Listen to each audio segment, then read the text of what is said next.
नमस्कार. श्री स्वामी समर्थ सर्वांना. आजच्या व्हिडिओमध्ये तुम्हा सगळ्यांचे खूप खूप स्वागत आहे. स्वामी तुम्हा सगळ्यांना कायम सुखी ठेवो ही स्वामीचरणी प्रार्थना करते आणि आजच्या व्हिडिओला सुरुवात करते.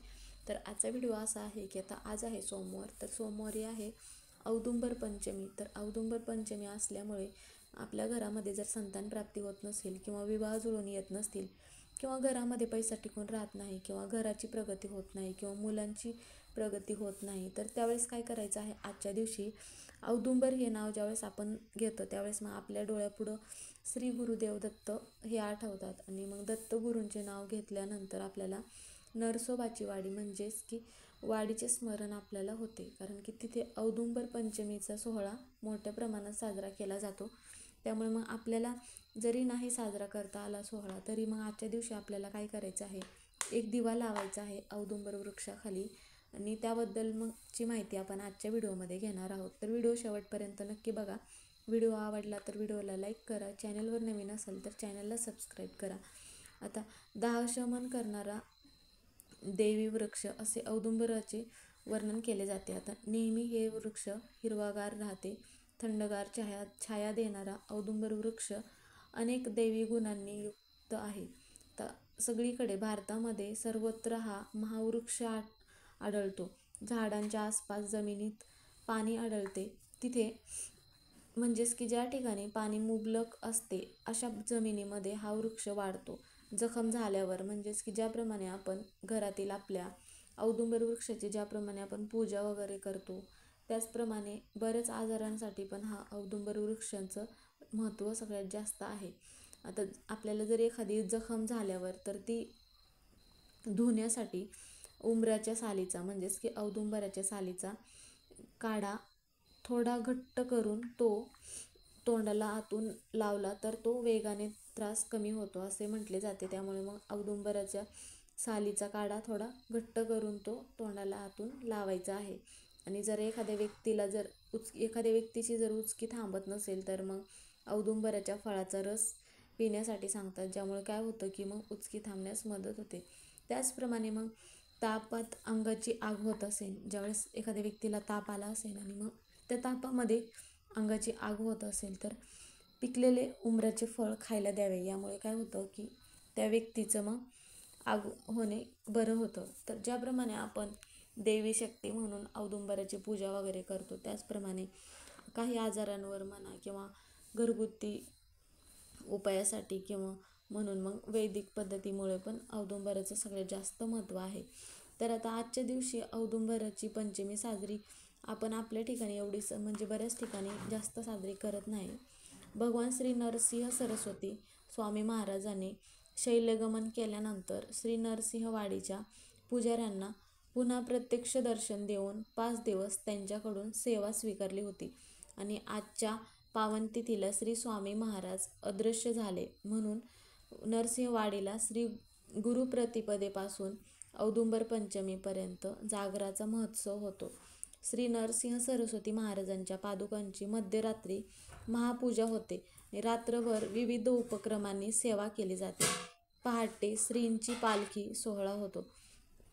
पंचमीच्या रात्री जागर झाल्यावर पहाटे दत्तगोपाळकाला संपन्न होऊन हा जागराचा जो महोत्सव असतो तर तो औदुंबर पंचमीच्या दिवशी मग समाप्त होतो. तर मग आपल्याला काही सेवा उपाय करणे जेवढे महत्त्वाचे आहे त्याचप्रमाणे पण आपल्याला उपाय केल्यामुळे पण आपल्या घरातील ज्या पण काय अडचणी आहेत तर त्या अडचणी दूर होतात. तर आजच्या दिवशी आपल्याला काय करायचं आहे, तुम्ही औदुंबराचं वृक्ष तुमच्या घराच्या जवळपास असेल तिथे पण हा उपाय करू शकता किंवा मग मंदिरात असेल तरी पण तुम्ही हा उपाय करू शकता. तर काय करायचं आहे, ज्यावेळेस तुम्ही उपाय करणार असाल त्यावेळेस फक्त दिवसभरातून हा उपाय कधी पण करू शकता. फक्त 12 ते 1च्या दरम्यान कोणतीही सेवा आपण करत नाही, कारण की दत्त महाराजांच्या भिक्षेची वेळ असते. त्यामुळे मग ह्या वेळेमध्ये तुम्ही हा दिवा लावू नका किंवा कोणतीही सेवा करू नका. ज्यावेळेस आपण औदुंबर वृक्षाखाली दिवा लावायला जाणार आहोत तर त्यावेळेस काय करायचं आहे, घरून जात असताना एक तुपाचा दिवा घ्यायचा आहे. त्यासाठी तुम्ही मग एक पंती घ्यायची आहे स्वच्छ, त्यामध्ये मग शुद्ध गाईच्या तुपाचा दिवा घ्यायचा आहे आणि त्यानंतर जात असताना एक तांब्यावरून पाणी घेऊन जायचं आहे आणि त्यामध्ये कच्चे दूध टाकायचे आहे थोडेसे आणि त्यामध्ये हळद टाकायची आहे, कारण की हळद आपला गुरुग्रह बळकट करते. म्हणून मग हळद टाकायची आहे आणि माता लक्ष्मीला पण सगळ्यात जास्त प्रिय असते म्हणून त्यामध्ये हळद टाकायची आहे. मग ह्या सगळ्या वस्तू आपल्याला घेऊन औदुंबराच्या वृक्षाखाली जायचं आहे. आता जिथे वृक्ष असेल तिथे तुम्ही जाऊ शकता, घराजवळ असेल तरी तिथे पण गेलात तरीही चालेल.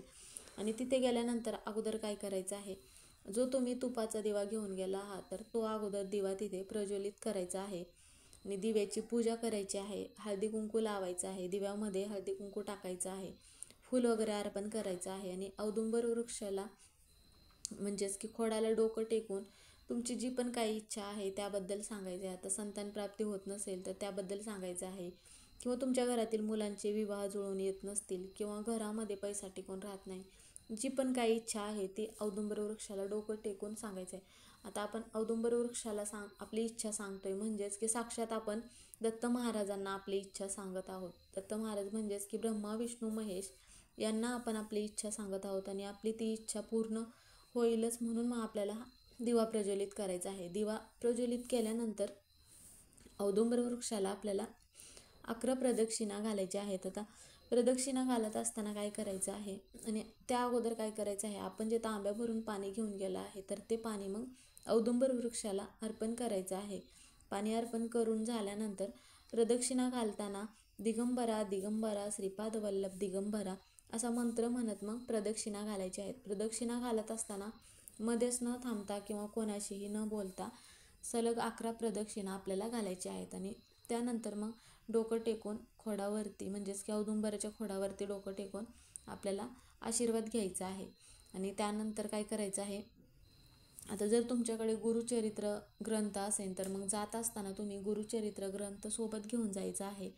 आणि तिथे गेल्यानंतर काय करायचं आहे, जर आता एखाद्याला संतान प्राप्ती होत नसेल किंवा मग घरामध्ये पैसा टिकून राहत नसेल किंवा ज्या पण काय अडचणी असतील तर संतान प्राप्तीसाठी मग काय करायचं आहे, आपल्याला काही गुरुचरित्रामधील 22वा अध्याय आपल्याला तिथे औदुंबराच्या वृक्षाखाली बसून मग आपल्याला पठण करायचं आहे. किंवा घराची म्हणा किंवा मुलांची पतीची प्रगती होत नसेल तर त्यासाठी मग आपल्याला 18वा अध्याय तिथे बसून पठण करायचं आहे. कारण की काय होतं की यामुळे आपण ज्या पण काही सेवा उपाय करतो ते दत्त महाराज साक्षात आपल्याला आशीर्वाद देतात. म्हणून मग ह्या ज्या सेवा आहेत तर तिथे बसून आपल्याला हे अध्याय पठण करायचे आहेत. तर हा उपाय करत असताना जर महिलांना मासिक धर्म असेल तर मग हा उपाय करता येणार नाही, किंवा तुमच्या घरामध्ये सुतक वगैरे असेल तर मग घरातील कोणत्याही व्यक्तीला हा उपाय करता येणार नाही. हा उपाय घरातील आजी ताई दादा कुणीही हा उपाय करू शकते. तर मग उपाय करून झाल्यानंतर सरळ घरी यायचं आहे, मध्येच रस्त्यामध्ये कुठेही न थांबता. आणि घरी आल्यानंतर मग तुम्ही घरी ज्यावेळेस पण दिवा वगैरे प्रज्वलित करता त्यावेळेस पण आपल्याला दिगंबरा दिगंबरा श्रीपाद वल्लभ दिगंबरा असा मग मंत्र म्हणायचा आहे आणि घरामध्ये आपल्याला दत्त महाराजांच्या सेवा चालू ठेवायच्या आहेत. तर आजचा व्हिडिओ हा इथेच संपला. व्हिडिओ कसा वाटला कमेंट करून नक्की सांगा. कमेंटमध्ये श्री स्वामी समर्थ किंवा दिगंबरा दिगंबरा श्रीपाद वल्लभ दिगंबरा हे लिहायला विसरू नका. व्हिडिओ पूर्ण बघितल्याबद्दल धन्यवाद.